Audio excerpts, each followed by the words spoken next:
حضرت علی اور مرتضیٰ شیر خدا رضی اللہ تعالیٰ عنہ بیان کرتے ہیں کہ مجھے ایک دفعہ اللہ رب العالمین کا لکھا ہوا نام زمین پر گرا ہوا ملا۔ وہ کسی ہڈی پہ تھا، کسی کاغذ پہ تھا، کسی پتھر پہ تھا، کسی ٹھیکری پہ تھا، لکھنے کی کسی بھی چیز پر وہ تھا۔ وہ مجھے ملا، میں نے دیکھ کر اسے اٹھایا، اسے صاف کیا، اسے دھویا، اسے چوم کر میں نے اونچی جگہ پر رکھ دیا، اور میں کریم آقا علیہ الصلوۃ والسلام کی خدمت اقدس میں حاضر ہوا تو کریم آقا علیہ الصلوۃ والسلام نے مجھے ارشاد فرمایا کہ علی، جس طرح تو نے اللہ رب العالمین کے نام کی عزت کی ہے، احترام کیا ہے، ادب کیا ہے، اسے صاف کر کے دھو کر کے اونچی جگہ پر رکھ دیا ہے، اللہ رب العالمین نے آپ کے دل کو بھی گناہوں سے ایسے ہی صاف کر دیا ہے۔ حالانکہ حضرت علی مرتضیٰ شیر خدا رضی اللہ تعالیٰ عنہ میرے پاک پیغمبر کے تربیت یافتہ ہیں، بڑے نیک اور صالح میرے پاک پیغمبر کے صحابی ہیں، حضور کے داماد ہیں، لیکن اللہ رب العالمین کے پاک پیغمبر نے اللہ رب العالمین کے نام کا ادب و احترام کرنے کا اجر و ثواب بتایا ہے کہ جو اللہ رب العالمین کے نام کا ادب و احترام کرتا ہے تو اللہ رب العالمین اس پر کتنا مہربان ہوتا ہے۔ اور ایسے کریم آقا علیہ الصلوۃ والسلام کے نام اسم گرامی کو چومنے کا جو اجر و ثواب ہے وہ سماعت فرما لے حضرت صدیق اکبر رضی اللہ تعالیٰ عنہ،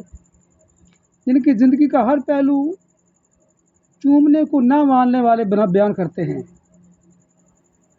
اور کرنا بھی چاہیے۔ ان کی قربانیاں ہیں، ان کے اثار ہیں، اسلام کے اوپر ان کے بہت سے احسانات ہیں۔ میرے پاک پیغمبر کے شانہ بشانہ کھڑے ہو کر جو کام انہوں نے شجر اسلام کی آبیاری کے لیے کیا ہے، شاید ہی کسی اور نے کیا ہوگا۔ ان کی ساری باتیں، ان کی ساری خدمات، ان کے سارے اعمال کو وہ لوگ جو چومنے کو نہیں مانتے، حضور کے نام کو چومنا نہیں مانتے، چومنا پسند نہیں کرتے، وہ بیان کرتے ہیں نہ جانے جہاں حضرت صدیق اکبر رضی اللہ تعالیٰ عنہ کو چومتا ہوا میرے پاک پیغمبر کے نام اقدس کو تاریخ نے بیان فرمایا ہے، اسی چیز کو چھوڑ دیتے ہیں، اس کو بیان نہیں کرتے۔ اب اللہ بہتر جانے کہ ان کو حضرت صدیق اکبر کے اس عمل سے چڑ کیوں ہے، یہ عمل حضرت صدیق اکبر کا انہیں پسند کیوں نہیں ہے۔ حضرت بلال حبشی رضی اللہ تعالیٰ عنہ نے اذان پڑھی، میرے پاک پیغمبر کی بارگاہ میں جناب صدیق اکبر اور دیگر صحابہ بھی موجود تھے۔ جب کلمہ شہادت حضرت بلال رضی اللہ عنہ نے ادا فرمایا اشہد ان محمد رسول اللہ صلی اللہ تعالیٰ علیہ وآلہ وسلم، تو جناب صدیق اکبر نے اپنے انگوٹھے چوم کر آنکھوں پر لگائے، یا انگلیوں کے پورے چومے اور چوم کر آنکھوں پر لگائے، تو میرے پاک پیغمبر نے نہ صرف اس بات کو، اس عمل کو پسند فرمایا، بلکہ صحابہ کی طرف اشارہ کر کے فرمایا، میرے صحابہ لبیک یا رسول اللہ، فرمایا دیکھا میرے یار نے کیا کیا ہے۔ ابو بکر صدیق نے کیا کیا؟ صحابہ رضوان اللہ تعالیٰ مجمعین نے عرض کیا یا رسول اللہ صلی اللہ علیہ وسلم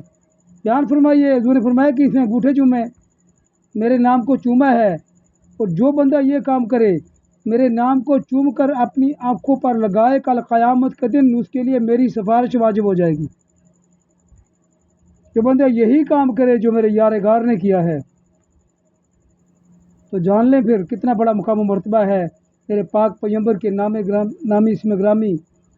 حضور کے پاک نام کو چوم کر آنکھوں پر لگانے کا۔ تو التماس ہے ان صحابہ سے جو حضرت صدیق اکبر کی ساری زندگی کو بیان کرتے ہیں، ساری قربانیاں، سارے اثار بیان کرتے ہیں، لیکن جہاں